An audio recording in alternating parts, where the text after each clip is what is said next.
Cuidado para não ser enganado. Cuidado para não te enganar. Não podemos se alimentar de tudo que nós ouvimos, quer ser pela internet ou até mesmo na igreja em que nós estamos implantados.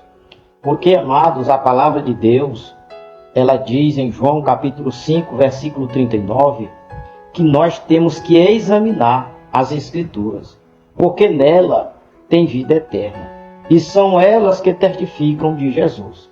Assim o Senhor, Ele nos diz na sua palavra.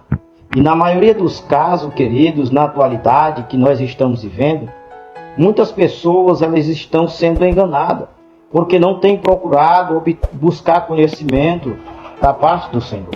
Muitas pessoas elas têm se alimentado apenas daquilo que ouvem, mas não têm procurado elas mesmas estudar, meditar na palavra do Senhor.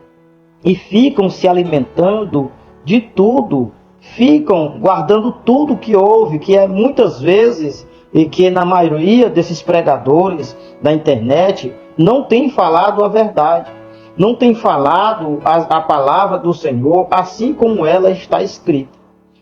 Em Atos capítulo 17, a partir do versículo 10, Paulo, querido, ele foi enviado pelos irmãos ali para a cidade chamada Bereia. E quando ele chega lá, a palavra de Deus diz que aqueles irmãos receberam Paulo e Silas naquele lugar de bom grado.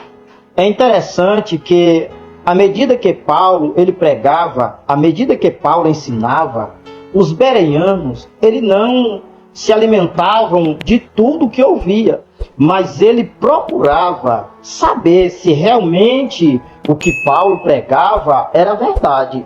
A palavra de Deus diz no capítulo 17, versículo de número 11, diz que eles examinavam cada dia nas Escrituras se estas coisas eram assim mesmo.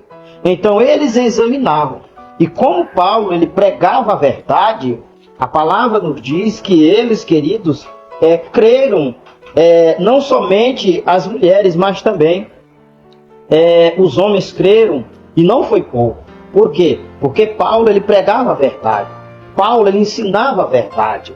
Então por isso que nós temos que estar como esses bereanos, atento no que ouvimos, até mesmo na igreja que nós congregamos, para não sermos enganados por aqueles que estão pregando a palavra de Deus, talvez, quem sabe, distorcida ou falando do seu próprio pensamento. Então que Deus ele abençoe a sua vida.